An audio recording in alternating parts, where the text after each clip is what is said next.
Saudara kaum muslimin rahimakumullah, harta adalah amanat dan akan kita pertanggungjawabkan.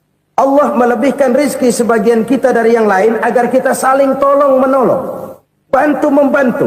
Nabi janjikan, siapa yang meringankan beban saudaranya muslim di dunia, Allah akan meringankan bebannya di akhirat nanti. Sebuah jaminan dari baginda Nabi. Si orang yang kita bantu barangkali tidak bisa membalas, Allah yang akan membalas lewat jalan lain yang tidak pernah kita sangka-sangka.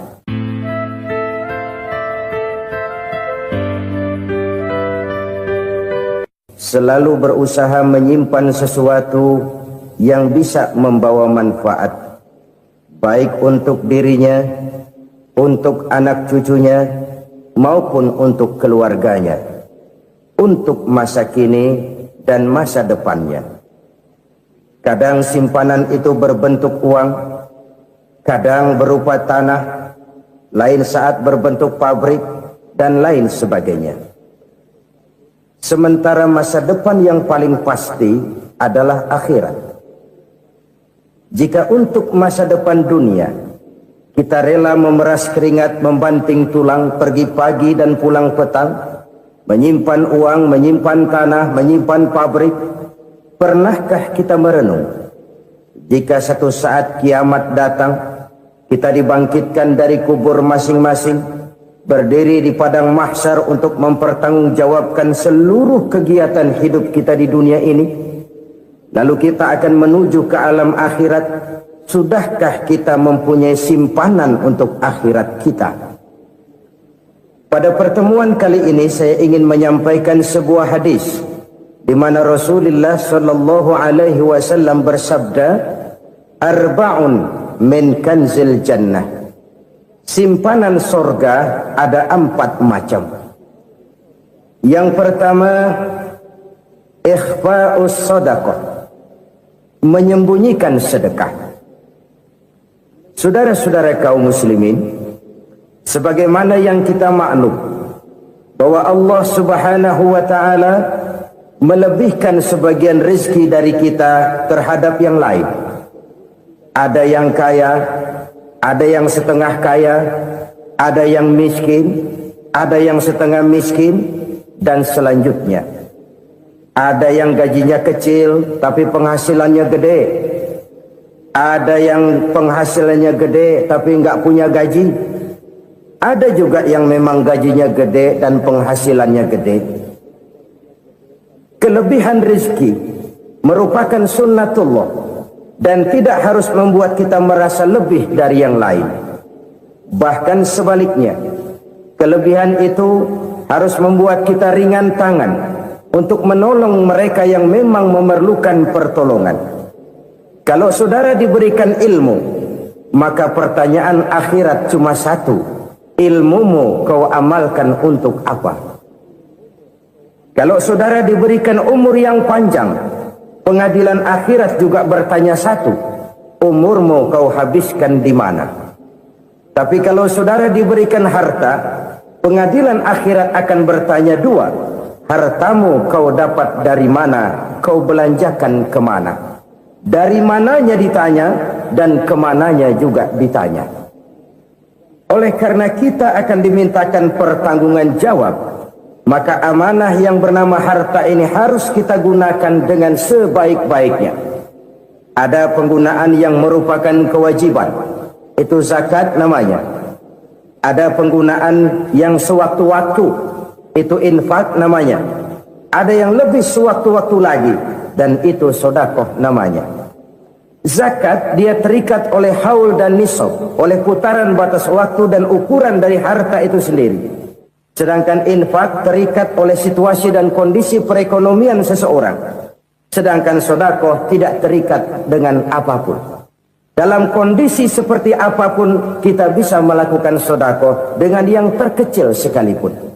Sampai-sampai Rasulullah sallallahu alaihi wasallam mengajarkan, la tahqiranna minal ma'rufi syai'an walau an talqa akhaka biwajhin talik. Atau ada hadis, tabassumuka fi wajhi akhika laka shadaqah. Senyumanmu kepada temanmu adalah sedekah. Jadi untuk melakukan sedekah tidak harus dalam berbentuk uang. Dengan ilmu kita bisa sedekah, dengan tenaga kita bisa bersedekah, dengan pikiran kita bisa bersedekah, bahkan senyum kepada teman itu pun sedekah. Jadi kalau sedekah dengan uang memang belum punya uang, nyengir aja banyakin. Itu asal pada tempatnya, jangan lalu ketemu tiang listrik cengengesan. Tentu tidak pada tempatnya dan tidak wajar. Nah, sedekah yang paling dicintai Allah adalah sedekah yang disembunyikan. Artinya jauh dari sifat riya. Kan kadang-kadang ada orang sedekah itu disebutkan namanya. Apa tidak bagus? Kalau memang niatnya ikhlas, ya bagus-bagus saja. Untuk memberikan sugesti kepada yang lain. Si Fulan bin Fulan nyumbang sekian, diumumkan. Boleh kalau niatnya untuk memberikan rangsangan kepada yang lain supaya dia menyumbang lebih besar dari orang tadi. Tapi kalau itu mendatangkan riya, maka sedekah yang paling dicintai Allah adalah sedekah yang disembunyikan. Tangan kiri saja tidak tahu apa yang diberikan oleh tangan kanan. Sedekah yang dilakukan dengan ikhlas akan merupakan perbendaharaan surga, tersembunyi dari pandangan orang lain, tidak seorang pun tahu. Karena memang sikap yang baik adalah melupakan kebaikan dan mengingat kesalahan. Itu salah satu ciri orang bahagia. Orang yang selalu mengingat kesalahannya dan berusaha melupakan segala kebaikannya. Kalau dia akan berada kebaikan, dia tidak bisa ikut, dia merasa rugi karena dia merasa belum pernah berbuat baik. Tapi kalau akan melakukan kesalahan baru, dia ingat kesalahan yang sudah-sudah, sehingga terhalang baginya untuk melakukan satu kesalahan baru. Demikianlah saudara-saudara, bahwa Allah melebihkan rizki sebagian kita dari yang lain, agar terjadi tolong-menolong dalam kehidupan ini. Jadi kesenjangan yang nature, kesenjangan yang alami, itu sunnatullah. Ada yang kaya, ada yang miskin, ada yang kelas menengah. Nah, kenapa lalu sekarang kita berusaha mengentaskan kemiskinan? Oleh karena adanya kesenjangan struktural. Kalau yang kaya bisa semakin kaya, kenapa yang miskin tidak bisa naik jadi ikut sedikit kaya? Sebab pada dasarnya Islam adalah agama yang sejak turunnya sudah berupaya memerangi kemiskinan. Bahkan dikatakan kemiskinan itu mendekatkan kepada kekufuran. Orang kalau miskin udah dekat banget sama kafir. Gampang menjadi kafir. Berapa banyak saudara-saudara kita yang oleh karena soal perut, oleh karena soal materi, terpaksa meninggalkan dan menanggalkan akidahnya. Menjual petunjuk yang diberikan Allah dengan kesenangan dunia yang cuma sebentar ini. Na'udzubillah, summa na'udzubillah. Jadi makin kita sembunyikan satu sedekah, semakin banyak perbendaharaan kita di surga. Sedekah yang paling dicintai Allah adalah sedekah yang disembunyikan.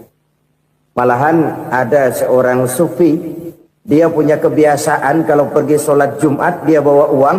Itu uang dia taruh di bawah tikar masjid. Dia niat sedekah kepada siapa saja yang nemuin itu duit.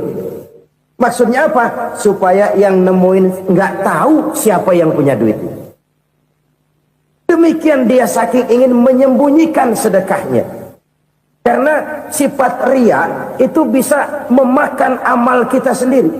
Riya itu termasuk menyebut-nyebut kebaikan kita. Orang yang suka nepuk dada, sedikit-sedikit ngitungnya kalau nggak gua. Tuh kalau nggak gua tuh yang belah situ, kalau nggak gua, iya kalau nggak lu kenapa emang? Orang yang suka menepuk jasa, tuh biasanya memang begitu saudara-saudara. Kalau perang lagi berkecamuk, orang nggak sempat ngaku jadi pahlawan. Tapi begitu perang selesai, yang kagak kenal bedil ngaku pahlawan, mas. Itu sesuatu yang biasa. Oleh karenanya, orang-orang yang ikhlas dalam bersedekah, disembunyikannya sedekah itu, Allah cinta betul. Malahan ada hadis memberikan jaminan, inna sedaqatal mar'il muslimi tazidu fil umri wa tadfa'u mitatas su'i. Sesungguhnya sedekahnya seorang mukmin tazidu fil umri, bisa menambah umur panjang, wa tadfa'u mitata su'i, dan menyelamatkan manusia dari mati secara su'ul khatimah. Jadi siapa yang kepengen panjang umur, banyaklah sedekah. Yang bosan hidup, pelit terus. Sedekah menambah panjang umur dan menyelamatkan manusia dari mati secara su'ul khatimah. Pak, katanya umur itu nggak bisa ditambah, nggak bisa dikurangin. Kapan? Kalau ajal sudah datang. Fa idza jaa ajaluhum la yastakhiruna sa'atan wa la yastaqdimun. Kalau ajal datang tidak bisa dimajukan, tidak bisa dimundurkan. Itu kalau ajal sudah datang. Tidak bisa lagi umur ditambah dikurangi, sudah datang. Tapi kalau belum datang, itu kan haknya Allah. Mau ditambah, mau dikurangi, hak prerogatif Allah. Sebagai pencipta manusia, Allah maha kuasa dan maha mampu. Sedekah ini menambah panjang umur dan menyelamatkan manusia dari mati secara su'ul khatimah. Itu orang mati kan sama ya, kondisinya mati, nggak nafas. Tapi hakikat mati kan lain-lain. Ada yang mati itu husnul khatimah, baik akhirnya. Misalnya lagi ngaji mati, lagi sholat mati, lagi sedekah mati. Ini yang dinamakan dengan husnul khatimah, baik di akhirnya. Sebaliknya ada yang su'ul khatimah, jelek di akhirnya. Ini yang jadi catatan akhir. Lagi nyekek botol, mampus. Lagi banting kartu, modar. Su'ul khatimah, jelek pada akhirnya. Sedekah menyelamatkan manusia dari mati secara su'ul khatimah. Dan kita semua kepengen mendapat husnul khatimah, jauh dari su'ul khatimah. Oleh sebab itu yang bisa menyelamatkan kita dari penyakit itu antara lain adalah sedekah yang disembunyikan, yang dikerjakan dengan ikhlas karena Allah, tidak karena kepengen dipuji orang, tidak karena ingin dikatakan orang pemurah. Sebab orang dermawan itu orang yang memberi tanpa harus diminta. Kalau masih harus diminta, ya belum dermawan namanya, masih harus diminta. Kalau nggak diminta ya tulus, lolos, polos. Saudara-saudara kaum muslimin rahimakumullah. Harta adalah amanat dan akan kita pertanggungjawabkan. Allah melebihkan rizki sebagian kita dari yang lain agar kita saling tolong menolong, bantu membantu. Nabi janjikan siapa yang meringankan beban saudaranya muslim di dunia, Allah akan meringankan bebannya di akhirat nanti. Sebuah jaminan dari baginda Nabi. Si orang yang kita bantu barangkali tidak bisa membalas, Allah yang akan membalas lewat jalan lain yang tidak pernah kita sangka-sangka. Ada orang tanya, Pak, ini ada orang nyumbang masjid sambil marah-marah, bagaimana? Saya bilang sumbangannya aja ambil, marahnya jangan. Marahnya jangan diambil, itu urusan dia. Saudara-saudara kaum muslimin rahimakumullah. Umat Islam ini kan umat yang punya potensi besar. Kadang kita merenung, kenapa kadang-kadang pembangunan masjid kok lambat sekali? Kalau hotel hari ini peletakan pertama, bulan depan peresmian. Supermarket hari ini peletakan batu pertama, minggu depan peresmian. Tapi kalau sudah yang namanya masjid, kadang-kadang peletakan batu pertama sekaligus jadi batu terakhir. 3 tahun, 4 tahun, campur nebar jalak di jalanan, duit dijaring kayak ikan sepat. Apa tidak ada orang Islam yang kaya? Banyak. Apa tidak ada pengusaha muslim yang jadi konglomerat? Ada. Lalu yang belum banyak itu yang komit terhadap nilai-nilai agamanya. Akhirnya kita jatuh jadi umat yang lemah. Belum ada pengusaha konglomerat muslim buka pabrik supermi cap bedug misalnya umpamanya atau pabrik kecap cap sorban supaya identitas keislamannya sedikit kelihatan. Kita jatuh jadi umat yang lemah karena potensi tidak terinventarisir dengan baik. Kita ini ibarat kompor yang cuma matengin nasi orang lain. Potensi kita dimanfaatkan oleh orang lain. Ukhuwah Islamiyah kita baru terbatas kepada silaturahmi. Ukhuwah di bidang ekonomi kita lemah, ukhuwah di bidang kebudayaan kita lemah, apalagi ukhuwah di bidang politik kita lebih rapuh lagi. Padahal ukhuwah itu adalah totalitas kehidupan manusia, menyangkut ipolek sosbud, memerlukan nilai-nilai ukhuwah. Jadi oleh karena itu mari kita menyadari di dalam harta kita, walaupun kita yang cari pergi pagi pulang sore peras keringat banting tulang, di sana ada harta anak yatim, di sana ada hak masjid, di sana ada hak pesantren, di sana ada hak jihad. Berbahagialah seseorang apabila dia oleh Allah dijadikan keran. Keran itu menyimpan air, tapi tidak untuk dirinya, tapi disalurkannya kepada mereka yang memang memerlukannya. Saudara-saudara kaum muslimin rahimakumullah, ini yang pertama. Jadi perbendaharaan surga adalah menyembunyikan sedekah. Orang lain nggak tahu, kita pun nggak pernah ngitung-ngitung. Kita anggap lewat begitu saja, padahal itu deposit akhirat. Satu. Yang kedua, perbendaharaan surga itu apa? Wa kitmanul musibah, menyembunyikan kesulitan. Kadang orang takut menghadapi kesulitan, tapi makin kita merenung, hidup ini kan sebenarnya urusan. Takut sama urusan ya jangan hidup. Tandanya orang hidup itu kalau punya urusan. Urusan melupakan problem, problem sering menimbulkan kesulitan. Kesulitan bukan untuk ditakuti, tapi untuk diatasi dan dicarikan jalan keluarnya. Siapa sih orangnya yang nggak pernah sulit-sulit? Makin tinggi status sosialnya, makin gede urusannya. Makin tinggi kualitas imannya, makin berat tingkat kesulitannya. Cuma memang yang namanya enak itu seperti pelangi. Biang lala itu nggak pernah di atas kepala kita, di atas kepala orang melulu. Lo sih enak lo, kata kita. Dia juga bilang yang enak kan lo. Pelangi itu nggak pernah di atas kepala kita. Kata tukang beca, aduh enak ya naik Mercy. Kata tukang beca, apa yang di dalam mobil Mercy? Aduh enak bener tukang beca, di jok ngeringkuk ngorok pulas bener. Saya kamar pakai AC sejuk, tempat tidur sutra empuk, alga spring bed, gula kulik nggak bisa pulas kalau belum minum Valium, belum tidur. Enak bener tukang beca, di jok ngorok nggak tahu wetan kulon. Si tukang beca bilang yang di Mercy enak, yang di Mercy bilang tukang beca enak. Inilah enak, nggak pernah di atas kepala kita, di atas kepala orang lain melulu enak itu. Nah saudara-saudara, yang merupakan perbendaharaan surga itu orang yang bisa menyembunyikan kesulitan, baik pribadi ataupun rumah tangga. Nih terutama rumah tangga yang jadi soalnya. Kadang-kadang kita ini kalau senang, sebaliknya kalau senang kita diam, kalem aja, cuek.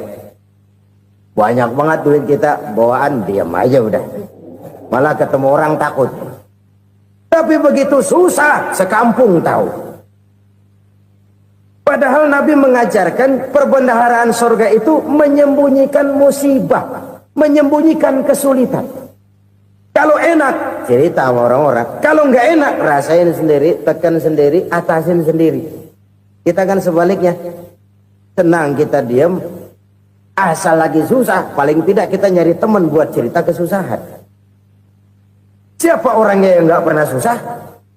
Cuma soalnya bagaimana kita mengatasi kesusahan itu sendiri.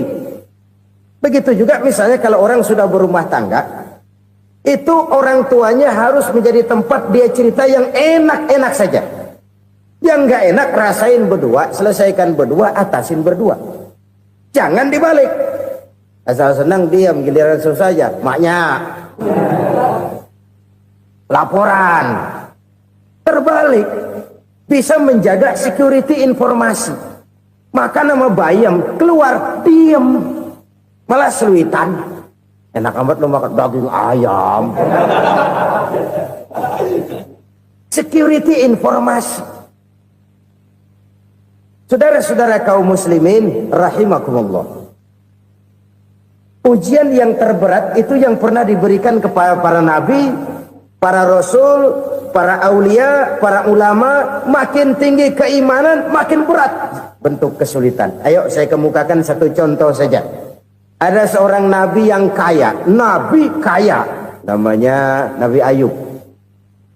Iblis kalau orang begini kan keki, ibadahnya rajin, kaya. Nih yang kayak begini susah digodain. Kalau ibadahnya rajin, miskin, kali bisa disogok. Sini imannya mantap, ibadahnya rajin, kaya, nabi lagi. Oh, tapi namanya iblis nggak kurang akal. Laporan, Tuhan, kenapa Les? Ya ini bahasa saya, bahasa Qurannya sih nggak gitu. Itu hambamu yang namanya Ayub, dia rajin ibadah cuma karena dikasih kaya aja. Coba kasih miskin dia, berhenti dia sembahyang. Ah, kamu bisa aja. Saya tahu Ayub itu hambaku yang ikhlas. Saya buktiin Tuhan, silahkan. Dibuktiin lah, iblis turun ke alamin. Yang mula-mula dia lakukan, dia rusak sawah ladang Nabi Ayub. Dia binasakan binatang ternak Nabi Ayub. Sehingga dalam waktu singkat, jatuhlah Nabi Ayub dari orang paling kaya, jadi orang paling miskin. Beliau masih ibadah di mihrab dalam masjid. Datang iblis. Saudara Ayub, ya. Lagi ngapain? Ibadah. Nyembah Allah, nyembah Allah. Oh, percuma. Kenapa? Tuhan yang ente sembah nih, dia udah bikin miskin ente. Sawah ladang ente hancur lebur, binatang ternak binasa. Sekarang ente jadi orang paling miskin. Ngapain nyembah Tuhan kayak begitu? Tekor. Udah berhenti dah ibadah, berhenti ibadah. Ini iblis sama Tuhan laporannya lain, yang dikerjakan kepada Nabi Ayub juga lain. Benar begitu iblis kata Nabi Ayub? Iya, sawah ladang saya habis, buras. Binatang ternak saya binasa, binasa. Saya miskin, bangpak. Apa jawab Nabi Ayub? Bukan innalillahi, ya ini hebat. Alhamdulillahillazi a'tani wa akhza minni. Segala puji bagi Allah yang telah memberikan harta kepada saya dan sekarang mengambilnya lagi.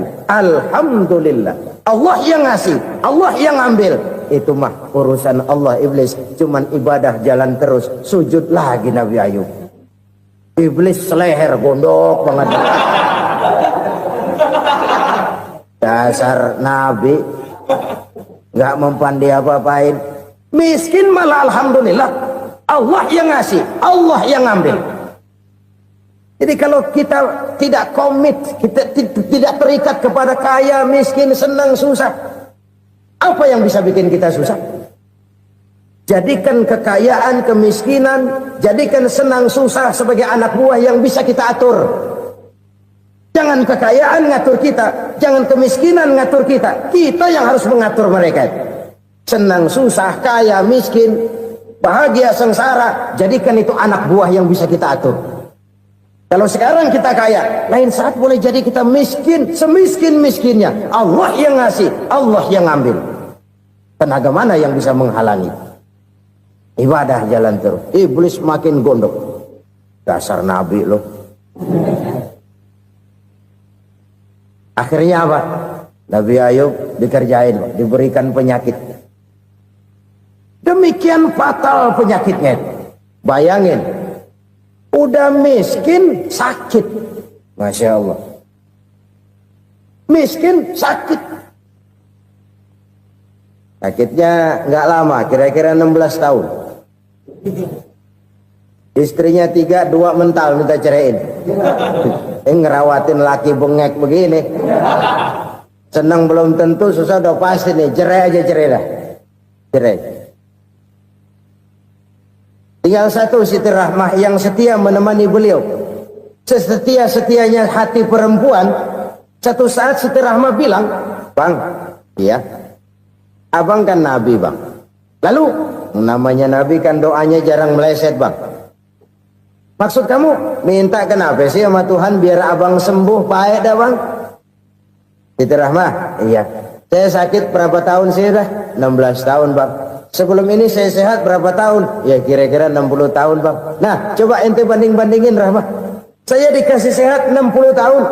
dikasih sakit 16 tahun, sudah nggak sabar mau doa kepada Allah minta sembuh. Saya malu kepada Allah. Diuji dengan yang luar biasa seperti ini, tidak mengganggu stabilitas kehambaannya. Dia tetap menghamba kepada Allah Subhanahu wa ta'ala. Saudara-saudara kaum muslimin rahimakumullah, kunci menghadapi kesulitan itu apa? Allah jelaskan dalam satu ayat, wa basyiris sabirin alladzina iza asabathum musibah qalu inna lillahi wa inna ilaihi raji'un. Gembirakan orang-orang yang sabar. Siapa mereka itu? Yang apabila mendapat musibah mereka kembali kepada keyakinan dasar, segalanya dari Allah dan segalanya akan kembali kepada Allah. Ini konsepsi dasar dari sikap muslim dalam menghadapi berbagai kesulitan. Segalanya dari Allah, segalanya akan kembali kepada Allah. Kalau ini sudah kondisi dasarnya, maka kita akan lapang menghadapi kenyataan bagaimanapun pahitnya. Apakah itu namanya miskin, apakah itu namanya sakit, bahkan maut sekalipun. Segalanya dari Allah, segalanya akan kembali kepada Allah. Ini sikap hidup, bukan sekedar ucapan. Kita kadang-kadang menjadikannya sebagai ucapan. Mulutnya sehingga berhenti, innalillahi wa inna ilaihi raji'un, tapi nangisnya terus gerung-gerungan. Bukan itu, ini kesadaran moral. Kalau segalanya dari Allah, segalanya kembali kepada Allah, kan sebenarnya cuma nunggu giliran. Hari ini saya nyembayangin dia, entah hari apa saya disembayangin orang. Hari ini saya antar dia ke kubur, entah hari apa orang nganterin saya ke kubur. Hari ini saya tahlilkan dia, entah nanti kapan orang tahlilkan saya. Segalanya dari Allah, segalanya akan kembali juga kepada Allah. Oleh sebab itu saudara-saudara, kesulitan bukan untuk ditakuti. Kesulitan justru untuk diatasi, dicarikan jalan keluarnya. Dan tidak ada orang yang tidak pernah mendapat kesulitan. Tidak ada.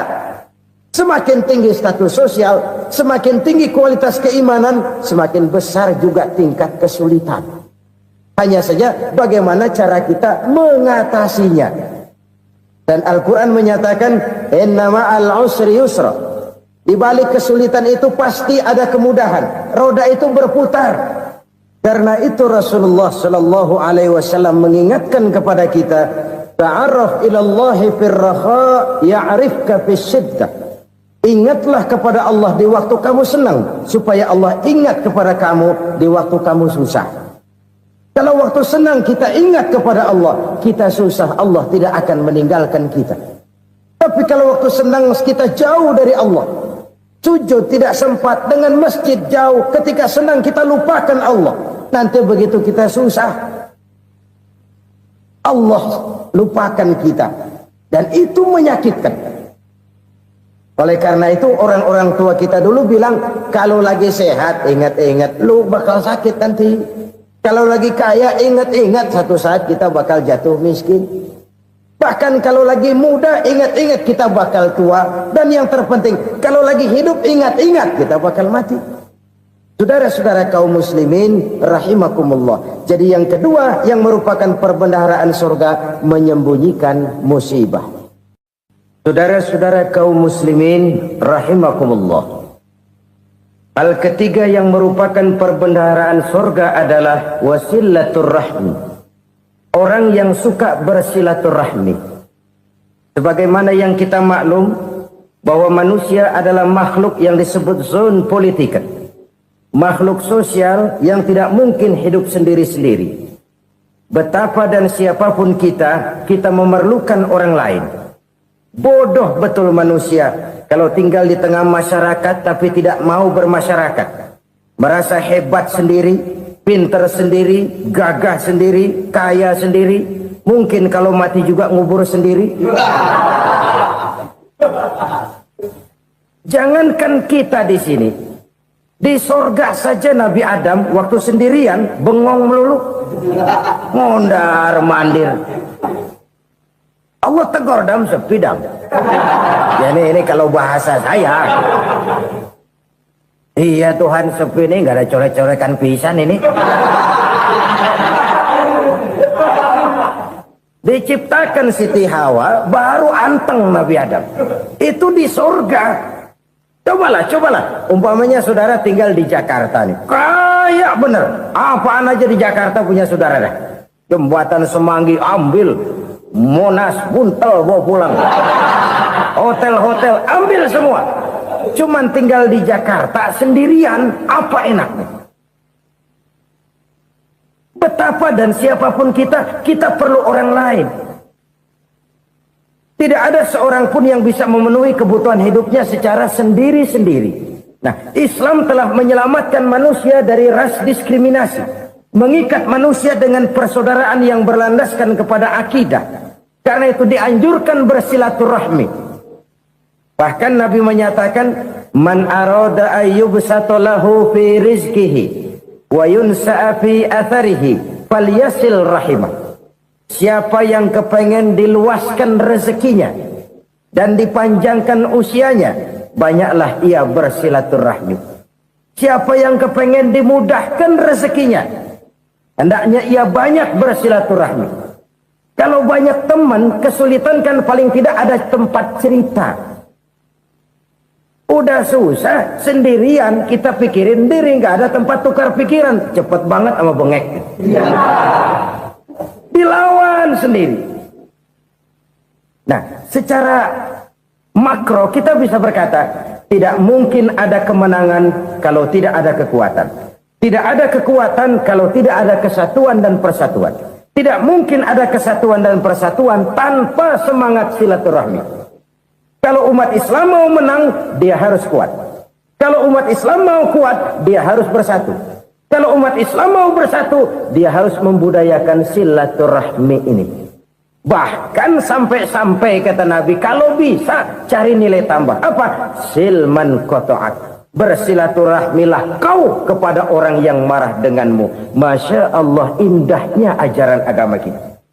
Orang yang marah pun kepada kita, kata Nabi, kalau bisa bersilaturahmilah kepadanya, kepada orang yang marah itu. Di situ nilai tambah.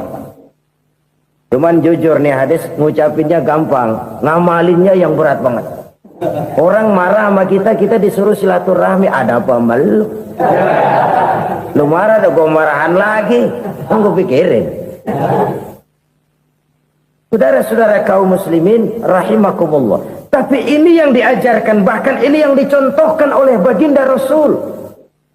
Bagaimana begitu mudah, misalnya satu saat Abu Jahal ini ngatur strategi bagaimana bikin Muhammad celaka.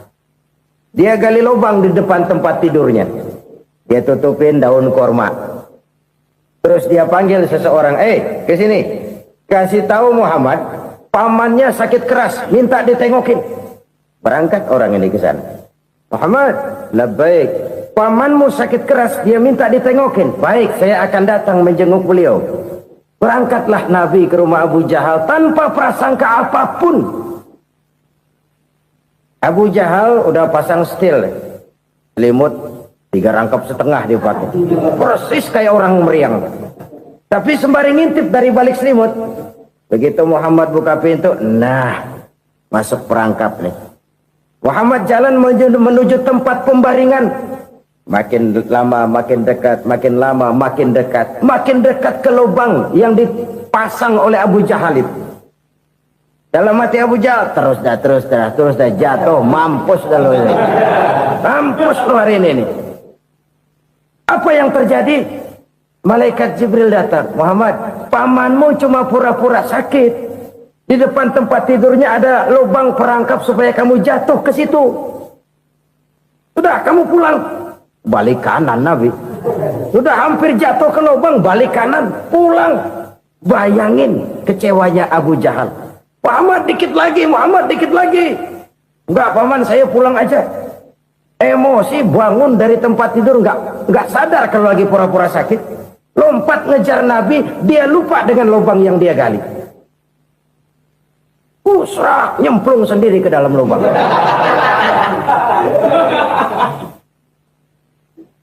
Nabi terus berlalu.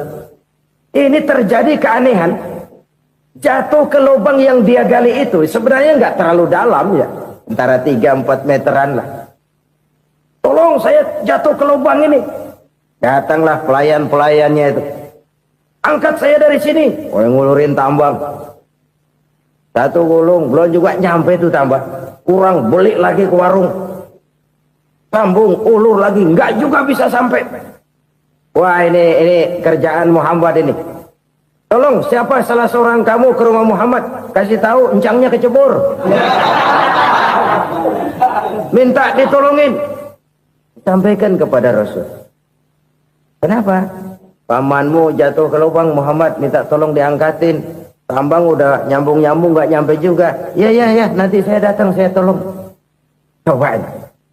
Nyata-nyata orang berniat jahat mau mencelakakan dia. Datang dia menolong. Ini yang disebut air tuba dibalas air susu ya ini. Bukan sebaliknya. Air tuba dibalas air susu. Paman, kecebur ya? Iya Muhammad, tolong ini.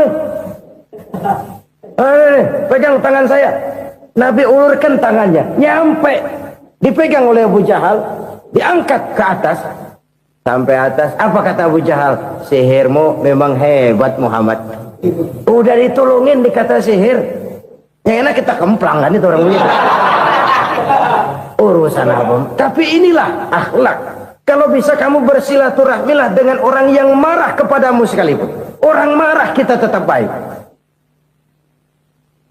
So, kalau kita berbuat baik sama orang yang memang baik, rasanya sih biasa-biasa aja. Orang baik kita baik lagi, ya draw aja, belum ada nilai tambah di situ. Baru ada nilai tambah kalau kita bisa berbuat baik kepada orang yang nyakitin kita. Itu namanya kita setingkat di atas dia. Dia sakitin kita, kita berbuat baik sama dia. Dia pelit sama kita baik sama dia. Dia marahin kita deketin dia. Di situ kita punya nilai tambah. Jadi siapa yang ingin diluaskan rezekinya kata Nabi dan dipanjangkan umurnya, hendaklah ia banyak-banyak bersilaturahmi. Sederhana sebenarnya silaturahmi, tapi silaturahmi membangkitkan semangat kesatuan dan persatuan. Kesatuan dan persatuan melahirkan kekuatan. Dalam matematika 1 ditambah 1 pasti 2. Tapi di tengah masyarakat, 1 orang takut ditambah 1 orang takut, hasilnya jadi 2 orang setengah berani. Kenapa setengah berani? Karena udah berdua. Tadi pan takut sendirian. Kalau dia kumpul turu-turu takutlah jadi berani. Kita yang lemah, kita yang tidak berdaya, kita yang miskin, kalau mau kompak bersatu, apa yang nggak bisa kita kerjain? Apalagi tinggal di kota besar, pilihan cuma 2. Bertahan atau minggir. Bertahan atau minggir. Untuk bisa bertahan harus mampu bersaing. Untuk mampu bersaing harus punya keahlian. Keahlian harus ditunjang dengan pendidikan, ditambah oleh kekompakan sebagai umat. Udah miskin mencar mulu, orang injek kita. Orang nggak pandang urusan apa malu. Oleh karena itu silaturahmi pada hakikatnya merupakan roh dari ukhuwah yang diajarkan oleh agama kita. Bagaimana Islam menyelamatkan masyarakat manusia dari ras diskriminasi, mengikat manusia, dan tidak ada persaudaraan yang lebih indah selain persaudaraan yang diikat dengan nilai-nilai akidah. Sepanjang orang di jalan Allah, itulah saudara kita. Keluar dia dari jalan Allah, selesailah persaudaraan sampai di situ. Karena itu, kalau ingin menyimpan sesuatu di surga, banyaklah bersilaturahmi. Datang ke rumah ini, datang ke rumah itu, dan lain sebagainya. Itu simpanan kita di akhirat nanti. Ini yang ketiga. Saudara-saudara, yang keempat, perbendaharaan surga itu apa? Wa qawlu la hawla wa la quwwata illa billah. Ucapan la hawla wa la quwwata illa billah. Ibadah kan ada yang berat, modalnya besar. Bangun masjid berat, modalnya besar. Bangun rumah sakit berat, modalnya besar.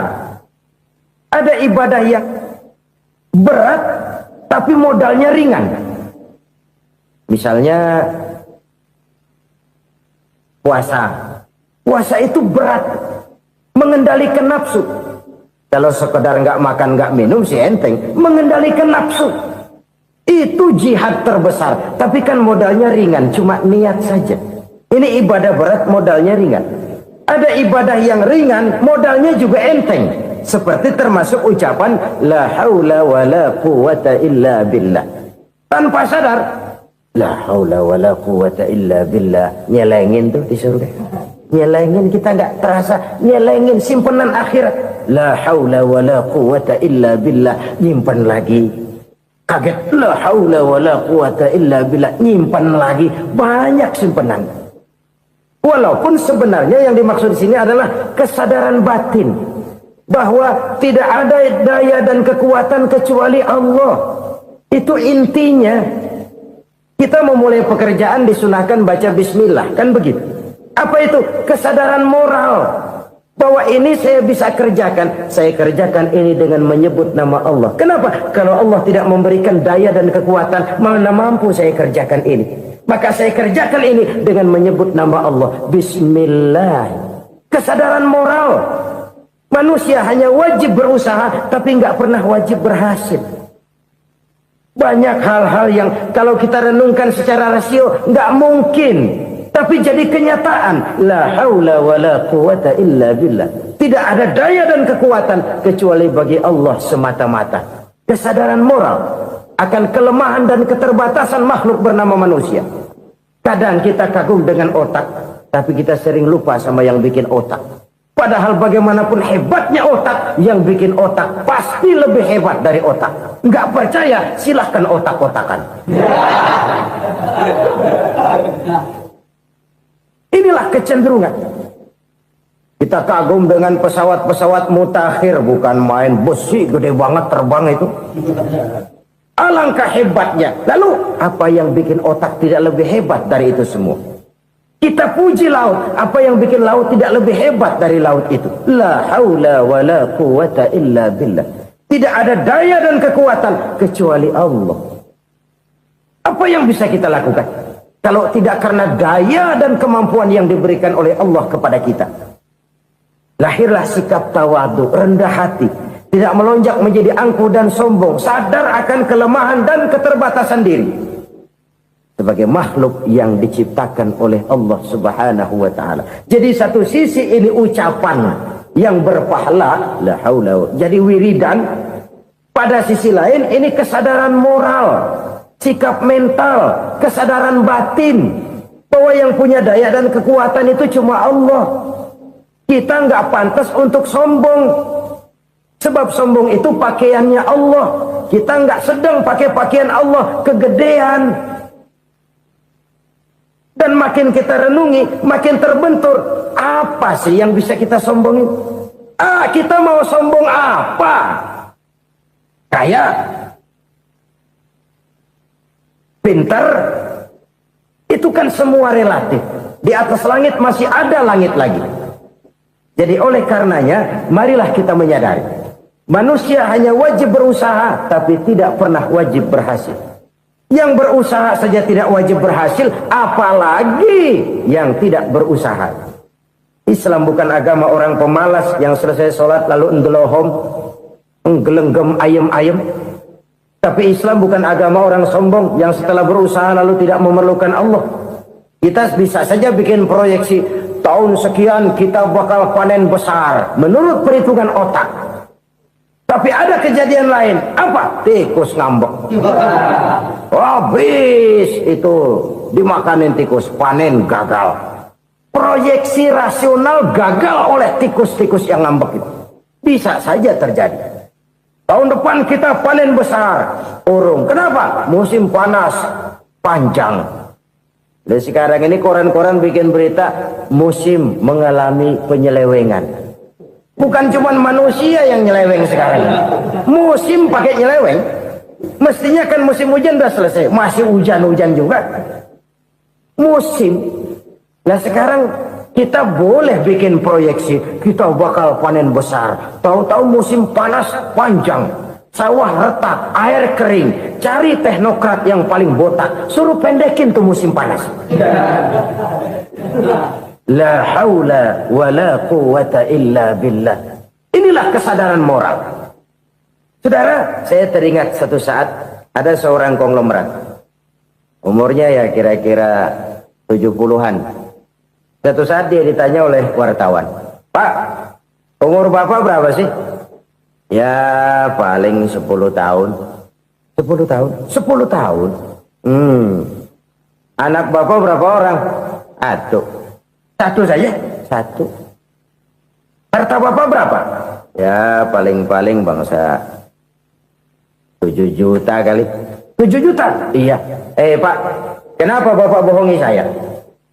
Bapak punya buku biografi.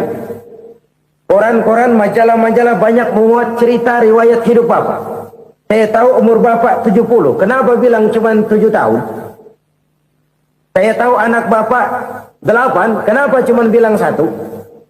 Saya tahu harta bapak miliaran, mungkin triliunan. Pabrik di mana-mana, bank di mana-mana. Kenapa bilang uang bapak cuma 7 juta? Nah, kata si konglomerat tadi, kamu benar nak, kamu benar. Umur saya kalau jumlahnya memang 70 nak. Cuman ingat-ingat saya, baru 7 tahun terakhir ini saya sujud. Baru 7 tahun terakhir ini saya berusaha dekat dengan Allah. Saya laksanakan perintahnya, saya jauhi larangannya. 7 tahun inilah rasanya yang ada nilainya di hadapan Allah. Yang 63 tahun matong, kelabu, kelem umur gue. Habis untuk maksiat, untuk munkarat. Maka ketika ditanya tadi, umur saya 7 tahun itu.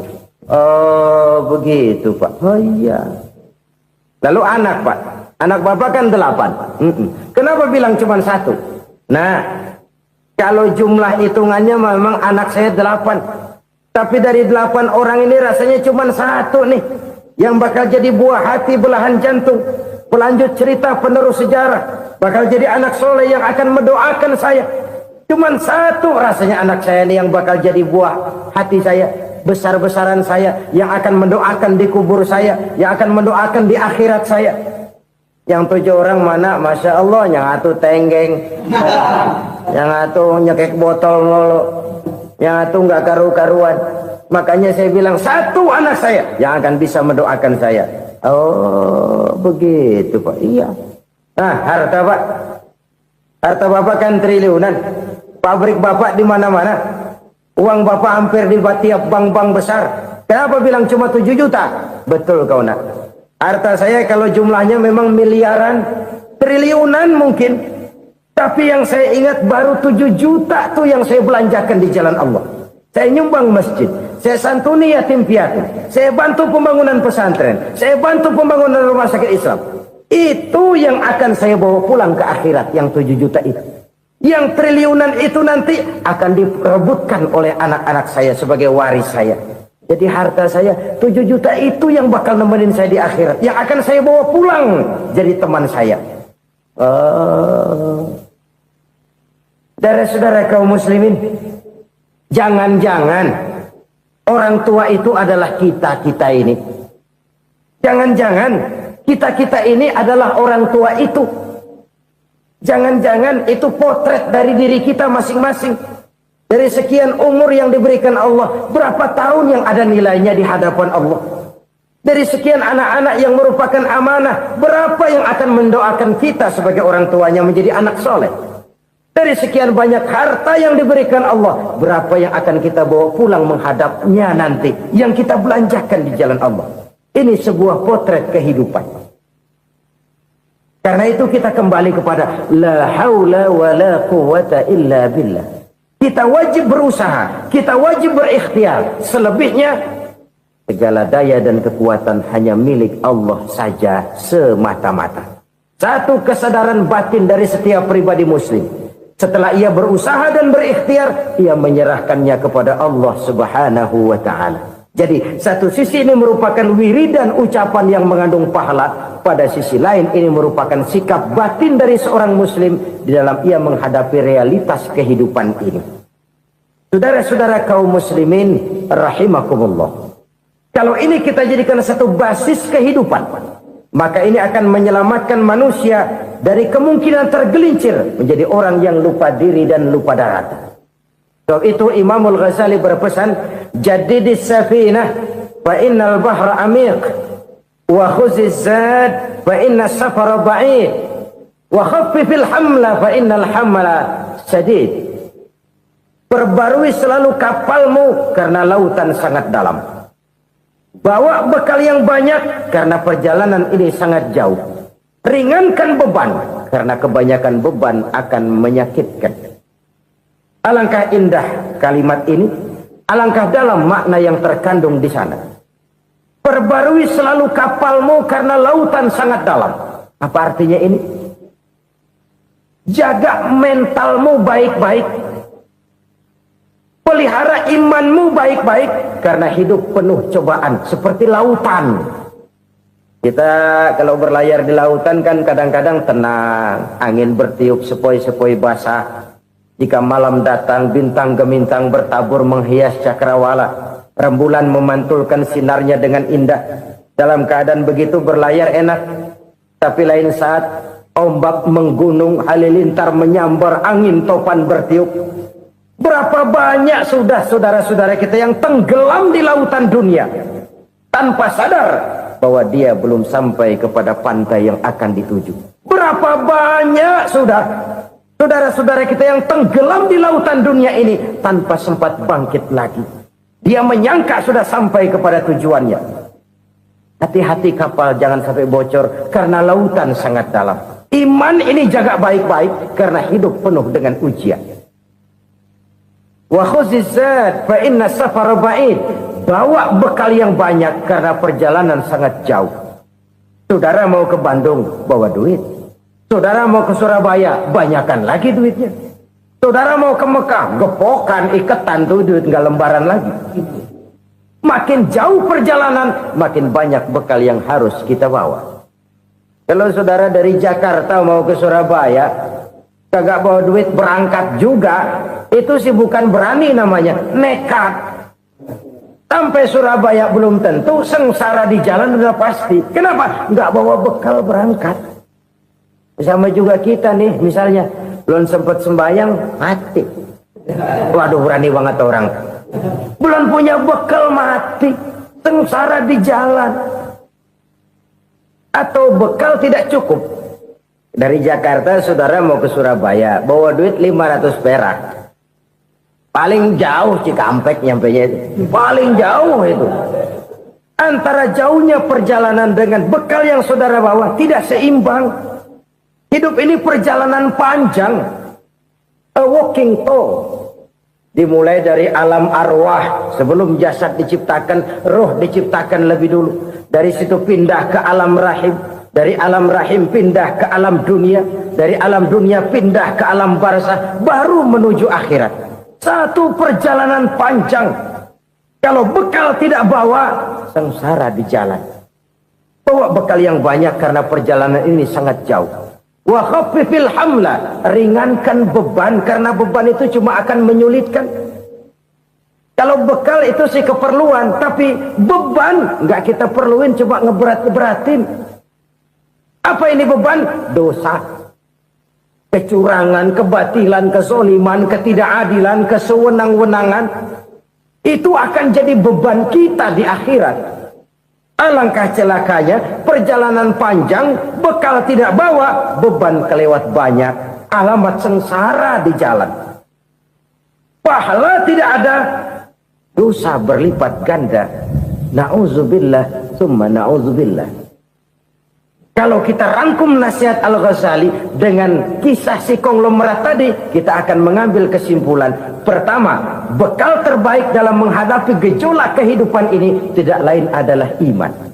Yang kedua, pahala dan dosa. Dua hal kontroversial. Pahala adalah bekal, dosa adalah beban. Tapi kita sekarang kan tidak begitu terangsang kepada yang abstrak. Orang berlomba mencari yang konkret-konkret saja. Yang real.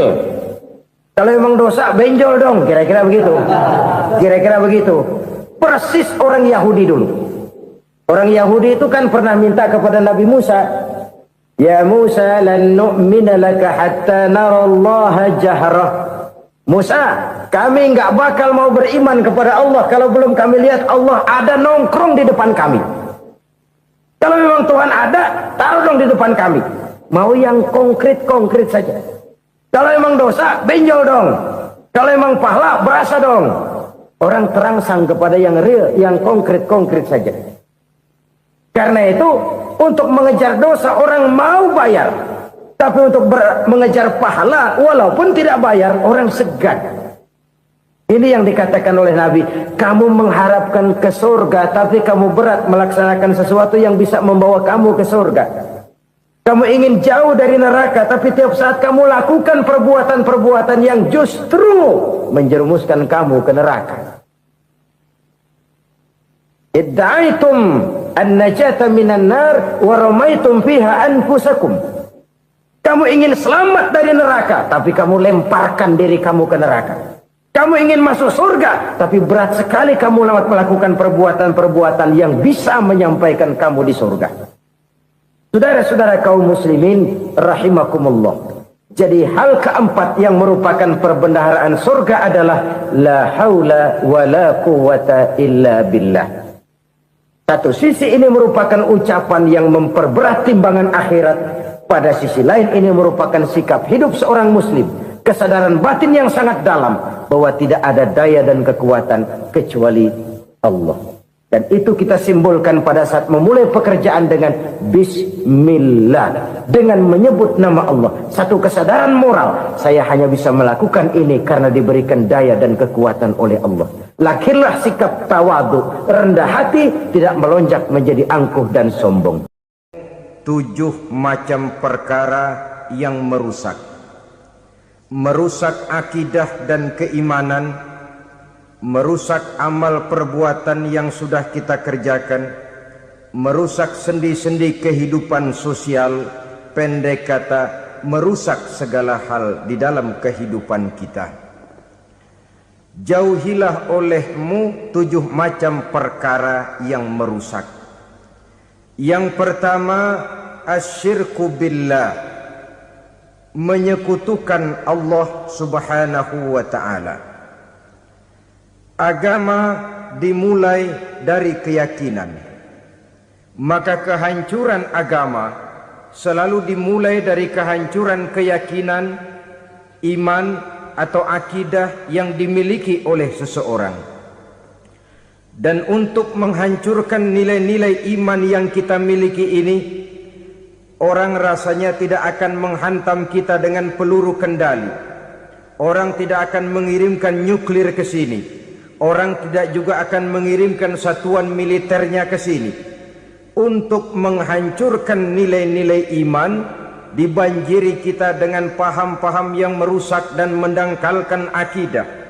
Baik ia bernama materialisme, baik ia bernama sekularisme, baik ia bernama banjirnya maksiat dan munkarat, baik ia bernama banjirnya peradaban dan kebudayaan yang menghancurkan moral daripada anak-anak kita, sedikit demi sedikit melenturkan dan melunturkan nilai-nilai keimanan kita, untuk kemudian pada waktunya nilai iman itu akan bertukar dan berganti menjadi nilai syirik kepada Allah subhanahu wa ta'ala. Atau pada sisi lain, menjadikan yang selain Allah sebagai tujuan akhir daripada kehidupan kita. Sedangkan kita sama-sama maklum bahwa di dalam pandangan agama Islam, dosa yang tidak berampun, dosa yang terbesar, termasuk dalam kategori bapak moyangnya dosa, tidak lain adalah syirik, yakni menyekutukan Allah subhanahu wa ta'ala. Pola penghancuran iman ini memang berstrategi. Ditawarkan kita kepada paham materialisme, paham kebendaan, di mana otak menempati urutan sebagai ranking pertama, Tuhan jatuh pada urutan kedua. Lalu menyusul kepada paham sekularisme, Allah dipisahkan dari seluruh kegiatan hidup ini, untuk pada gilirannya menjadikan yang selain Allah sebagai tujuan akhir daripada seluruh kegiatan hidup kita. Oleh karenanya, kewajiban menjaga nilai-nilai iman ini merupakan kewajiban yang mulia tetapi berat. Tidak hanya untuk kita, tetapi juga bagaimana mewariskannya kepada anak-anak kita, generasi yang akan datang. Orang-orang tua bijaksana yang diceritakan di dalam Al-Quran, Kalau sudah berpikir tentang anak-anaknya, pertanyaan yang paling mereka risaukan ialah, ma ta'buduna min ba'di? Anakku, kalau pada satu saat aku, ayahmu sudah tidak ada lagi di dunia ini, meninggalkan kamu semua, ma ta'buduna min ba'di? Apa yang akan kamu sembah, nak? Jikalau sekarang ayahmu masih mau ke masjid, masih mau melakukan rukuk dan sujud, masih beribadah menyembah Allah Subhanahu wa ta'ala, kalau orang tuamu sudah tidak ada, ma ta'buduna min ba'di? Masihkah engkau mau datang ke masjid? Masihkah engkau mau rukuk dan sujud? Masihkah engkau mau menyembah Allah Subhanahu wa ta'ala? Pertanyaan ini yang dipikirkan oleh Nabi Yakub kepada putra-putranya. Pertanyaan ini yang diteruskan oleh Nabi Ibrahim kepada anak-anaknya. Pertanyaan ini yang diwariskan oleh generasi ulama salafus saleh kepada para generasi berikutnya. Bagaimana kita generasi sekarang? Kita orang-orang tua sekarang bukan berfikir ma ta'buduna min ba'di, malah yang kita fikirkan ma ta'kuluna min ba'di. Kalau bapak tidak ada nanti kamu makan apa, nak? Perkara kamu nyembah apa, urusan nomor 18. Yang penting kamu nanti hidup bisa makan, nak. Maka kita sibuk mewariskan harta kepada anak-anak kita. Kita sibuk mewariskan kebun dan tanah kepada anak-anak kita. Kita sibuk mewariskan pabrik kepada anak-anak kita, sementara kita lupa mewariskan intan yang paling mahal, mewariskan mutiara yang paling berharga, yaitu nilai iman kepada Allah Subhanahu wa ta'ala. Alangkah baiknya apabila warisan harta, warisan tanah dan kebun, warisan rumah dan pabrik didasari lebih dahulu dengan mewariskan nilai iman kepada Allah Subhanahu wa ta'ala. Sebagai orang-orang tua, kita boleh bersedih kalau anak kita tidak mengerti komputer. Kita boleh bersedih kalau anak kita tidak mengerti matematika. Kita boleh bersedih kalau anak kita tidak mengerti bahasa Inggris. Tapi sewajarnya lebih bersedihlah kita orang tua jikalau mempunyai anak yang tidak kenal Allah sebagai Tuhannya, yang kemudian tidak mau rukuk dan sujud kepada Allah Tuhannya. Itulah kemalangan yang paling malang bila kita meninggalkan generasi yang tidak bertauhid kepada Allah Subhanahu wa ta'ala. Betapapun anak kita tidak ngerti komputer, saudara, paling-paling kerugiannya cuma kerugian dunia. Masuk dia ke alam barzakh, munkar nakir tidak akan sempat tanya kau belajar komputer apa tidak. Kumpul dia di padang mahsyar, malaikat juga tidak akan tanya matematikamu nilainya berapa. Yang ditanya, kau kenal Allah, kau rukuk dan sujud kepadanya, kau pernah datang ke masjid. Oleh karena itu sekali lagi, menjaga nilai iman tidak hanya untuk kita, tetapi juga mewariskannya kepada anak-anak kita, generasi yang akan datang. Sungguh kemalangan yang paling besar apabila kita meninggalkan anak-anak kita, mereka kita tinggalkan lemah ekonominya, itu tidak baik. Mereka kita tinggalkan lemah otaknya, itu pun akan membuat mereka tertinggal oleh yang lain. Tapi yang paling celaka, jikalau kita tinggalkan mereka dalam kondisi lemah imannya, rapuh akidahnya, tidak baik dan tidak betul keyakinan hidupnya. Oleh karena itu Nabi berpesan, jauhilah 7 perkara yang merusak. Yang pertama, syirik kepada Allah Subhanahu wa ta'ala. Menyekutukan Allah baik dalam ucapan, dalam keyakinan, ataupun dalam perbuatan. Ini perkara pertama yang termasuk 7 perusak besar di dalam kehidupan. Kalau sudah jatuh kita ke lembah syirik, bagaimanapun banyak kebaikan yang kita kerjakan, berjiwa sosial, bertangan pemurah, gemar menolong orang lain, kalau memang dasarnya syirik, maka seluruh kebaikan kita akan hancur, tidak akan ada nilainya dalam pandangan Allah Subhanahu wa ta'ala. Dalam pandangan manusia, mungkin kita dicatat sebagai orang sosial, gemar menolong orang lain, tidak berpangku tangan melihat orang yang mendapat kesulitan, tapi oleh karena dasarnya syirik, dasarnya tidak mentauhidkan Allah, maka seluruh nilai kebaikan yang kita kerjakan tidak akan ada nilainya dalam pandangan Allah Subhanahu wa ta'ala. Maka jagalah iman kita jangan sampai dihinggapi penyakit syirik yang bagaimana kecilnya sekalipun. Sekali lagi, baik syirik dalam bentuk ucapan, syirik dalam bentuk keyakinan, sampai kepada syirik dalam bentuk perbuatan, kita berhindar kepada sifat-sifat yang sedemikian itu. Karena apa? Dalam satu ayat Quran Allah Subhanahu wa ta'ala menjelaskan, innallaha la yaghfiru ayyushraka bih wa yaghfiru ma duna dzalika liman yasha. Allah tidak akan memberi ampun kepada orang-orang yang menyekutukannya, tapi Allah masih mau memberikan ampun kepada dosa-dosa yang selain itu bagi orang-orang yang dikehendakinya. Dosa selain syirik, apabila kita bertaubat, Allah masih mau mengampuni. Tapi kalau sudah jatuh ke tempat syirik, itu sudah dosa yang tidak berampun. Taubatnya tidak lain melepas syirik, kembali kepada tauhid, berkeyakinan bahwa hanya ada Allah Subhanahu wa ta'ala, Tuhan satu-satunya yang lam yalid walam yulad walam yakul lahu kufuwan ahad.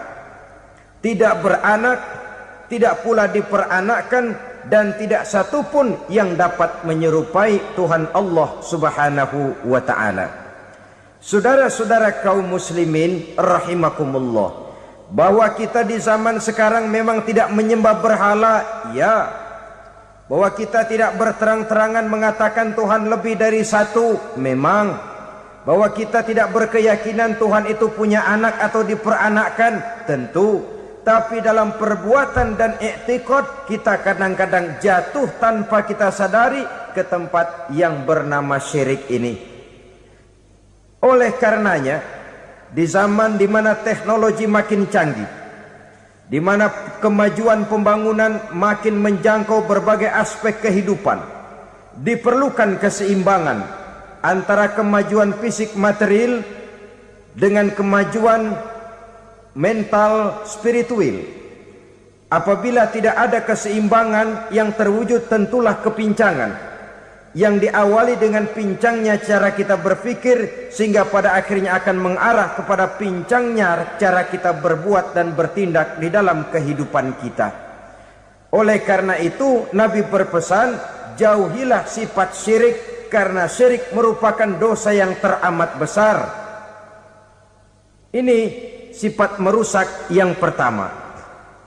Yang kedua, kata Nabi, wasihra, jauhilah sihir. Sihir ini juga termasuk perkara yang merusak kehidupan. Kita semua sama-sama maklum bahwa sihir sebenarnya bukan persoalan baru. Sejak sebelum datang Islam, sihir itu sudah ada. Di zaman Yunani kuno, sihir ada. Di zaman Mesir kuno, di zaman Cina kuno, dan yang lain-lain yang serba kuno, sihir itu sudah ada. Bahkan para nabi pun, para rasul yang diutus oleh Allah Subhanahu wa ta'ala, senantiasa berhadapan dengan ahli-ahli sihir untuk menguji kebenaran dari misi yang mereka bawa. Sihir adalah perbuatan di luar kebiasaan yang bisa dikerjakan oleh ahlinya dengan bantuan jin atau setan. Hukum mempelajari sihir adalah haram, mengamalkannya lebih haram lagi. Sebab itu saudara-saudara, sihir merupakan perbuatan merusak yang harus kita jauhi. Ciri-ciri daripada perbuatan sihir, pertama, ia mengandung tipuan, bayangan khayal. Di zaman Nabi Musa misalnya, orang melihat tambang-tambang itu seperti ular. Nabi Musa melayangkan tongkatnya menjadi ular-ular besar yang memakan ular-ular kecil ciptaan tukang-tukang sihir Fir'aun tadi. Lalu sihir bisa terjadi dengan bantuan jin kafir atau setan. Kemudian ciri yang ketiga, sifatnya halus dan tersembunyi. Taruh kata ada seorang ahli sihir yang mempergunakan ayat-ayat Quran sebagai jompa-jampe, sebagai baca-bacaan, itu cuma sekedar kedok. Tujuannya tidak lain menjadikan agama sebagai ketok untuk membenarkan cara yang dimurkai oleh Allah Subhanahu wa ta'ala. Satu hadis yang diriwayatkan oleh Imam Bazar dan Tabrani, Nabi berpesan, "Laisa minna man tatayyara lahu au takahhana au tukuhhina lahu au sahira lahu." Tidak termasuk ke dalam golonganku, kata Nabi. Tidak termasuk umatku. Siapa mereka? Man tatayyara lahu, orang yang bertatoyur. Apa tatoyur itu? Dari kalimat toyaro, artinya terbang. Toir biasa diartikan dengan burung. Tatoyaro percaya kepada suara-suara burung. Man tatoyaro lahu, mempercayai, meyakini dengan benar-benar kepada suara beburungan. Kan suka ada itu, nah bunyi burung tuh, maling liwat. Maling liwat. Burung bunyi, maling liwat. Itu termasuk tatoyaro lahu, percaya kepada suara burung. Kan aneh kalau suara orang nggak dipercaya, suara burung malah dipercaya. Ada ustadz ceramah, kiai ngaji, nggak mau didengerin, burung dengerin bener. Nah, suaranya dari sebelah mana? Belah kulon. Nah, itu tandanya ano. Habis dihitung-hitung. Itu termasuk tatoyaro lahu. Au takahana, atau bertenung, au tukuhina, atau minta ditenungkan. Au sahiro lahu, atau melakukan perbuatan sihir, atau minta disihirkan. Laisa minna, tidak termasuk ke dalam golonganku, kata Nabi. Sehingga dengan demikian saudara-saudara, menghadapi sihir dengan sihir sekalipun termasuk perbuatan yang tidak diajarkan oleh agama. Kita kan mempelajari sihir untuk jaga diri, tidak apa-apa. Yang dilarang mengamalkannya, dilarang juga mempelajarinya. Sebab orang kalau sudah mengetahui, biasanya lalu terangsang untuk mencoba. Kalau percobaannya berhasil, biasanya terangsang untuk coba lagi dan coba lagi. Pada akhirnya ketagihan, lalu beralih menjadi profesi, apalagi itu nanti bisa mendatangkan hasil uang. Saudara-saudara kaum muslimin rahimakumullah, kita manusia makhluk nyata, kita hidup di alam nyata, terikat oleh sunnatullah, causality. Oleh karenanya bagi kita keyakinan yang penuh, keikhlasan di dalam bertuhankan Allah, penyerahan diri sepenuhnya hanya kepadanya, itu sudah merupakan obat penangkal yang sangat ampuh agar kita tidak terkena penyakit-penyakit yang dibuat oleh setan dan para pembantunya. Sehingga beberapa ayat Quran mengajarkan, misalnya a'udzu bikalimatillahi tammati min syarri ma khalaq, atau bismillazi la yadurru ma'asmihi syai'un fil ardi wala fis sama, dengan menyebut nama Allah yang tidak bisa mendatangkan bahaya sedikit pun, dari baik yang datang dari langit maupun yang datang dari bumi. Jiwa yang kosong dari keyakinan yang penuh kepada Allah, jiwa yang penuh was-was dan ragu-ragu, itu yang mudah terserang oleh penyakit-penyakit yang dikerjakan oleh para tukang-tukang sihir, yaitu oleh setan dan seluruh para pembantunya. Kemudian hadis kedua yang diriwayatkan oleh Imam Ibnu Hibban, Nabi bersabda, la yadkhulul jannata mudminu khamrin wala mu'minu bisihrin wala qati'u rahmin. Tidak masuk surga. Ini Nabi yang bilang, tidak masuk surga Siapa itu? Pertama, mudminu khamrin, orang yang berkekalan dalam mabuk. Selalu mudminun itu sudah menjadi perbuatan rutinnya, tidak kapok-kapoknya, teler seumur hidup. Mudminu khamrin, tidak masuk surga orang yang selalu bermabuk-mabukan. Yang kedua, wala mu'minu bisihrin, orang mukmin tapi main sihir. Ini juga oleh Nabi diperingatkan, tidak akan masuk surga orang mukmin tapi suka main sihir. Wala qati'ur rahmin, dan tidak juga orang yang memutuskan silaturahmi. 3 macam manusia yang diperingatkan Nabi tidak akan masuk surga: orang yang selalu mabuk, orang mukmin yang main sihir, dan orang yang memutuskan silaturahmi. Saudara-saudara kaum muslimin rahimakumullah. Lalu orang berkata, kenapa dilarang kita bersihir? Padahal Rasul sendiri kan punya mukjizat. Nah, kita memang harus membedakan antara mukjizat dengan sihir.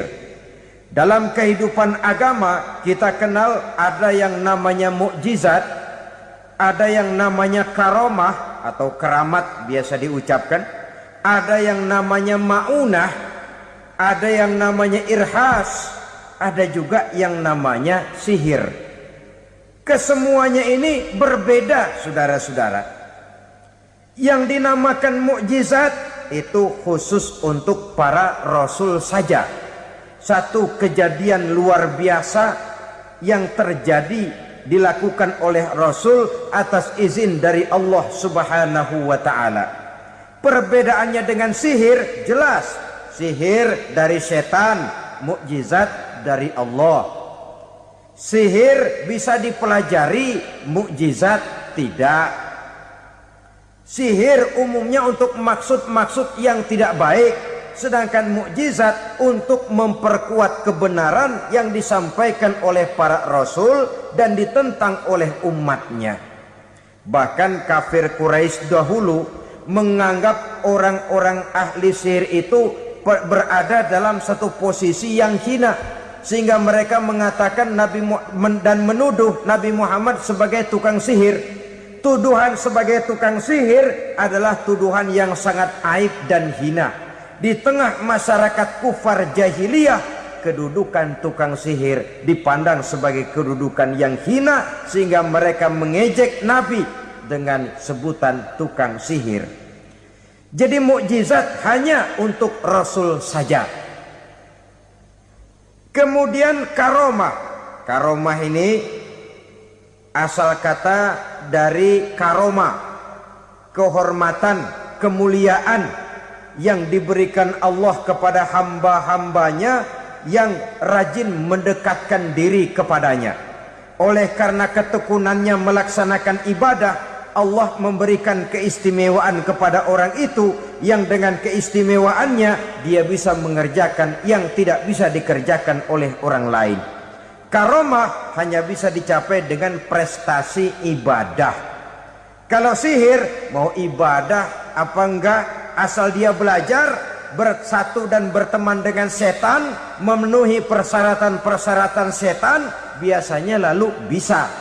Sedangkan karomah tidak mungkin terwujud tanpa orang mendekatkan diri sedekat-dekatnya kepada Allah Subhanahu wa ta'ala. Maka kita lihat biasanya orang-orang yang punya ilmu sihir, mukanya rata-rata nggak enak dilihat. Kumuh, jauh dari air wudhu, jauh dari sujud kepada Allah, malah berteman dengan setan, menjadi pelayan-pelayannya setan. Saudara-saudara, adapun maunah, keistimewaan yang diberikan Allah kepada hamba-hambanya yang belum sampai kepada tingkat wali, tapi orang itu lebih banyak kebaikannya daripada kesalahannya. Umpamanya, saudara jalan bertiga di pinggir jalan, saudara ada pada posisi di tengah, lalu bertiga ini ketabrak mobil. Menurut perhitungan saudara mati lebih dahulu, tapi terjadi hal yang aneh, dua teman saudara mati, saudara malah cuma luka dan lecet sedikit saja. Apa itu? Kalau kita lebih banyak kebaikannya daripada kesalahannya, itu yang dinamakan ma'unah, pertolongan yang diberikan Allah kepada hamba-hambanya yang lebih banyak kebaikannya daripada kesalahannya. Sedangkan yang dinamakan irhas, kejadian luar biasa pada diri seseorang pada waktu dia masih kecil, yang menunjukkan tanda-tanda keistimewaannya. Itu umumnya pada para nabi pada usia kecilnya sudah ada irhas, tanda-tanda istimewa. Jelas baik mukjizat, karomah, maunah maupun irhas berbeda dengan sihir. Sihir ini jelas saja merupakan bantuan dan persekutuan antara manusia dengan setan. Padahal setan, kata Allah dalam Al-Quran, innahu lakum aduwwum mubin, sesungguhnya setan bagi kamu adalah musuh yang sangat jelas.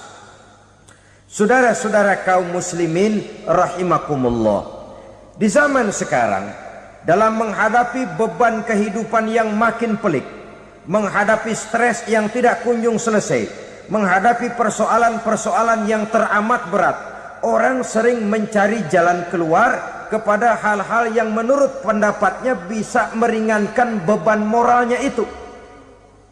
Pergilah dia mencari sesuatu yang dapat meringankan bebannya. Dan tidak jarang yang jatuh ke pangkuan tukang-tukang tenung, ke pangkuan tukang-tukang sihir, yang mereka itu oleh Quran dijelaskan kazabal munajjimun walau sodaku. Tukang-tukang tenung, tukang-tukang sihir, mereka itu bohong walaupun benar. Maksudnya bohong walaupun benar artinya kalau yang mereka kerjakan benar, itu sih kebenaran. Benar dengan kebenaran itu lain. Kebenaran, kebetulan bisa, tapi tidak untuk selalu. Apalagi kalau itu sudah membahayakan kehidupan orang lain. Jadi oleh karena itu Nabi berpesan, jauhilah daripada sihir. Kalau sudah jauhilah dari sihir artinya ya jauhilah daripada mempelajarinya, jauhilah daripada bergaul dengan orang-orang yang ahli di bidang itu, karena dari pergaulan segalanya bisa menular. Baiklah saudara, ini yang kedua. Yang ketiga pesan Nabi, wa qatlan nafsil lati harramallahu illa bil haq, membunuh orang lain dengan cara yang tidak benar, membunuh orang yang diharamkan oleh Allah Subhanahu wa taala untuk melakukannya kecuali dengan alasan yang benar. Kita tahu Islam adalah agama damai, sesuai dengan namanya. Ia tidak dikembangkan dengan pedang dan kekerasan. Ia dikembangkan dengan keteladanan dan tuntunan moral. Oleh karena Islam bukan agama kekerasan, Islam pun tidak mementingkan dan mengajarkan kekerasan kecuali dengan alasan yang benar dan bisa dipertanggungjawabkan. Membunuh dengan sengaja, menghilangkan nyawa orang lain tanpa alasan yang bisa dibenarkan adalah merupakan dosa besar dan satu di antara 7 perkara yang bisa mendatangkan kerusakan dalam kehidupan dan yang hendaknya harus kita jauhi. Saudara-saudara kaum muslimin rahimakumullah, beberapa waktu yang lalu di sebuah kota kecil yang indah bernama New Auckland. Saudara tahu New Auckland? Itu dari Gunung Kidul masih ngidul lagi. Pernah diadakan satu seminar yang membicarakan bagaimana menyelamatkan masyarakat manusia dari bahaya Perang Dunia Ketiga. Diperkirakan kalau terjadi Perang Dunia Ketiga, manusia tidak akan tersisa. Sebab apa? Pada waktu itu cadangan nuklir yang dimiliki oleh bersama Amerika dan Rusia konon sudah sanggup memusnahkan 6 miliar manusia pada saat jumlah manusia baru 5 miliar. Jadi kelebihan nuklir dunia ini. Kalau terjadi perang dunia ketiga, sulit manusia untuk tersisa. Maka dibahaslah di dalam seminar itu, wah, supaya tidak terjadi perang dunia ketiga, maka perlombaan membuat senjata-senjata canggih, alat-alat pembunuh modern harus segera dibatasi. Dibahas, tidak mungkin kita membatasi perlombaan membuat senjata. Kenapa? Makin maju ilmu dan teknologi, makin canggih senjata yang ditemukan. Atom sudah meningkat menjadi nuklir, nuklir sudah meningkat menjadi neutron, dan kita tahu bom yang bernama neutron ini bom yang cukup membunuh tanpa perlu merusak. Artinya kalau dia diledakkan di kota kita ini, bangunan utuh, jembatan tidak ambruk, rumah-rumah tetap berdiri, tapi semua yang bernama hidup mati. Itu katanya lebih sopan dari bom atom. Sebab kalau si atom ini sudah membunuh, merusak pula. Neutron cukup membunuh saja tanpa perlu merusak. Jadi majunya senjata-senjata teknologi sebagai akibat yang logis dari kemajuan ilmu pengetahuan ini tidak bisa kita batasi. Dan memang sebenarnya yang bahaya bukan senjatanya, tapi manusia yang mengendalikan senjata itu. Mereka kembali kepada prinsip the man behind the gun. Bukan senjatanya yang bahaya, tapi manusia yang mengendalikan senjata itu yang bahaya. Walaupun senjatanya modern, katakanlah model M16 umpamanya, kalau yang mengendalikannya orang beriman, insya Allah aman. Tapi biar megang cuma senapan angin, kalau yang megang orang brutal, ngeri kita deket-deket. Apalagi kalau memang bukan ahlinya menggunakan senjata, bisa ngeker kaki kena jidat.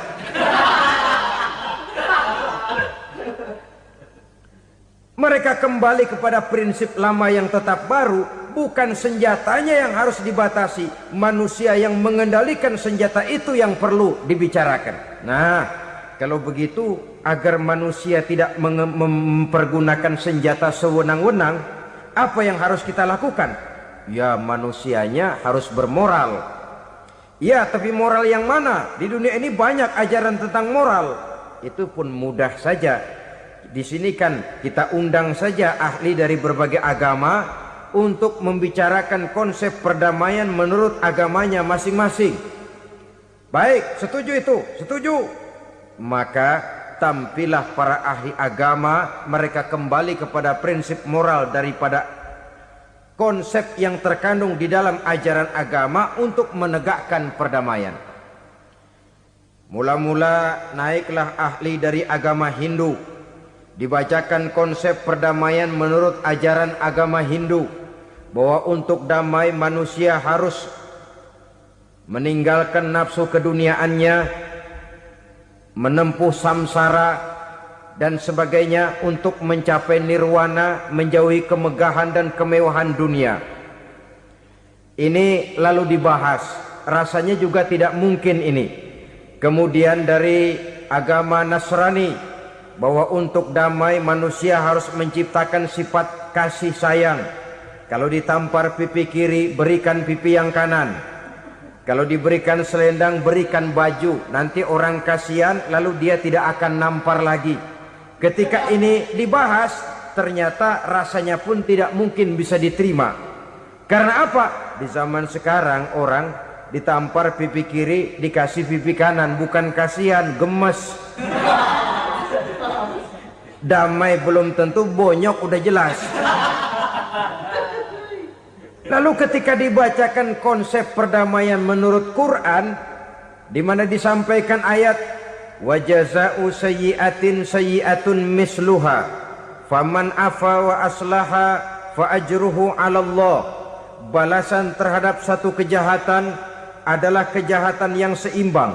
Tetapi barang siapa yang memberi maaf dan mencari jalan damai, itulah yang terbaik dan akan mendapat pahala dari Allah Subhanahu wa taala. Kamu tidak salah ditampar pipi kirimu, tampar lagi pipi kirinya sekeras dia menampar pipi kirimu.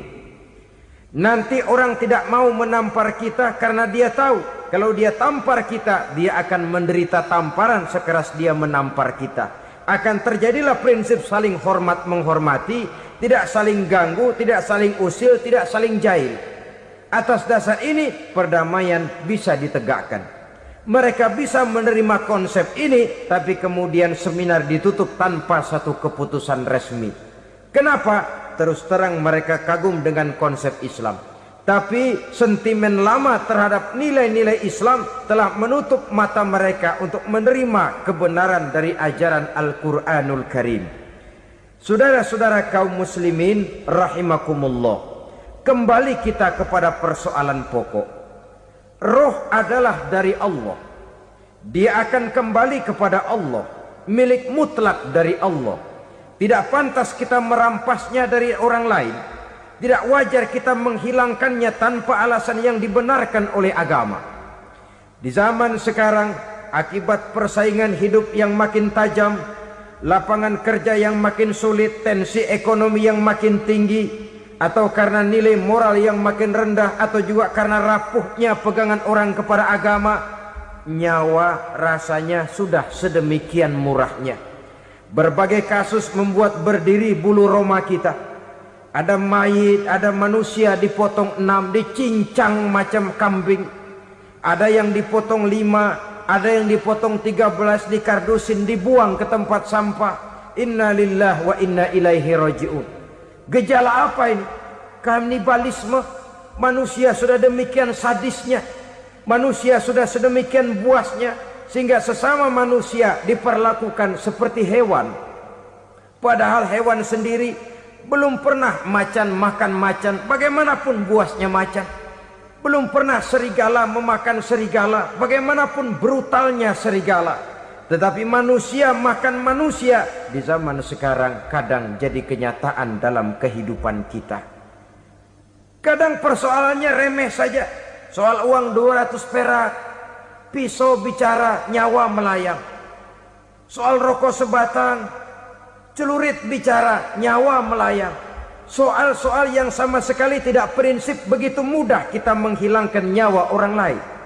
Padahal Nabi pernah memperingatkan, apabila dua orang muslim sudah berkelahi dan berbunuh-bunuhan, al-qatil wal maktul finnar, yang membunuh dan yang terbunuh dua-duanya neraka. Sahabat heran, ya Rasul, kalau yang terbunuh, kalau yang membunuh masuk neraka itu sih wajar, tapi yang terbunuh kenapa neraka juga? Beliau menjawab, dua-duanya sudah punya niat untuk saling membunuh. Niatnya itu yang diponten. Yang terbunuh cuman lagi apes aja, keduluan dia. Umpama tidak terbunuh, pasti dia yang akan membunuh. Oleh karenanya al-qatil wal maktul, yang membunuh dan yang dibunuh finnar, dua-duanya masuk ke dalam neraka. Islam menghormati kehidupan, tidak hanya terbatas kepada sesama muslim, orang-orang yang berlainan agama pun yang mau hidup berukun, damai, berdampingan dengan umat Islam, jiwa mereka, darah mereka dilindungi oleh nilai-nilai Islam yang disebut dengan kafir zimmi ini. Mengganggu mereka sama saja dengan mengganggu aku, kata Nabi. Jadi oleh karena itu, sayangilah sesama. Kehidupan adalah anugerah Allah, bukan wewenang kita untuk mencabutnya dari orang lain, bukan wewenang kita untuk merampas dan menghilangkannya dari orang lain. Apa yang tidak enak terjadi pada diri kita, begitu pula lah apabila terjadi pada diri orang lain. Sehingga Nabi mengatakan, la yu'minu ahadukum hatta yuhibba li akhihi ma yuhibbu li nafsihi. Belum dikatakan beriman seseorang kamu apabila dia belum mencintai saudaranya seperti ia mencintai dirinya sendiri. Apa yang enak dirasakan oleh orang lain, enak juga dirasakan oleh dia. Mengukur orang lain dengan diri sendiri. Kalau orang lain tanpa salah saya fitnah, kalau saya tanpa salah difitnah orang, enak apa enggak? Enggak, orang lain juga begitu. Kalau orang lain tanpa salah saya tempeleng kepalanya, enak apa tidak? Tidak. Orang lain juga begitu. Yang tidak enak terjadi pada diri kita, tentu tidak enak juga kalau terjadi pada orang lain. Mengukur orang lain dengan diri sendiri, sehingga tidak timbul sifat egois, tidak menari di atas bangkai orang lain, tidak mendirikan kebahagiaan di atas untayan air mata orang lain. Sehingga dengan demikian saudara-saudara, dia bisa menghormati kehidupan, menghormati orang lain sebagaimana dia ingin dihormati. Inilah perbuatan ketiga yang merusak, membunuh orang lain dengan yang diharamkan Allah tanpa alasan yang benar. Yang ketiga.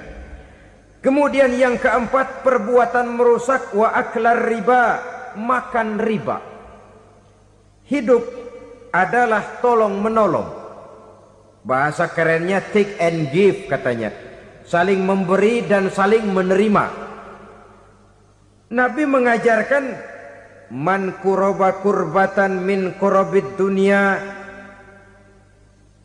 karaballahu lahu kurbatan min kurabi yaumal qiyamah wallahu fi aunil abdi madamal abdu fi auni akhihi. Siapa yang meringankan beban dari beban-beban yang dirita seseorang di dalam kehidupan dunia, Allah akan meringankan bebannya daripada beban-beban yang harus dipikulnya di hari kiamat nanti. Wallahu fi aunil abdi madamal abdu fi auni akhihi. Allah senantiasa akan menolong seorang hamba selama hamba itu masih mau menolong saudaranya.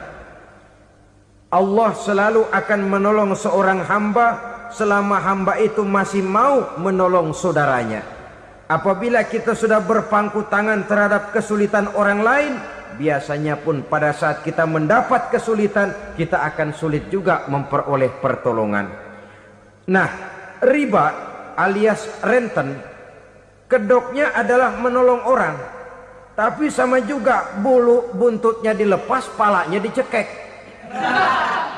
Menolong orang pada akhirnya menjadi beban bagi seseorang. Dan memang mencari orang-orang yang berada dalam posisi kesulitan. Biasanya di daerah-daerah di mana musim paceklik jadi lapangan kerja sulit, sedangkan urusan perut tidak bisa ditunda, akhirnya orang terjebak ke dalam rentenir, ke dalam riba, ke dalam renten. Bunga berbunga, sehingga satu saat jumlah bunganya bisa lebih besar dari jumlah pinjaman pokoknya. Kemudian kalau juga ternyata tidak bisa dibayar, rumah jadi taruhan. Memang rumah satu-satunya, begitu rumah ditarik mulain camping. Bukankah pada akhirnya akan mewariskan kesengsaraan? Oleh karena itu, kepada kita berusahalah jangan berhubungan dengan rentenir, jangan makan renten dan riba. Kepada mereka yang melaksanakan riba, walaupun mendatangkan keuntungan materi, tapi percayalah harta yang didapat dengan jalan riba tidak akan membawa keberkahan. Manakala tidak membawa keberkahan, dia tidak akan mendatangkan ketenangan di dalam kehidupan kita. Oleh karenanya, memakan harta riba termasuk perbuatan yang merusak sendi-sendi kehidupan sosial, merusak kehidupan orang lain, merusak kehidupan masyarakat, tetangga, pergaulan dan sebagainya. Yang kelima, wa akla malil yatim, memakan harta anak yatim dengan cara yang zalim. Nih, memang lezat. Anak yatim itu nggak tahu urusan apa-apa. Kita diamanahkan untuk mengurusinya. Kadang-kadang dibentuklah panitia penyantunan yatim piatu. yatimnya mah tetap kelaparan, panitianya yang pada gendut.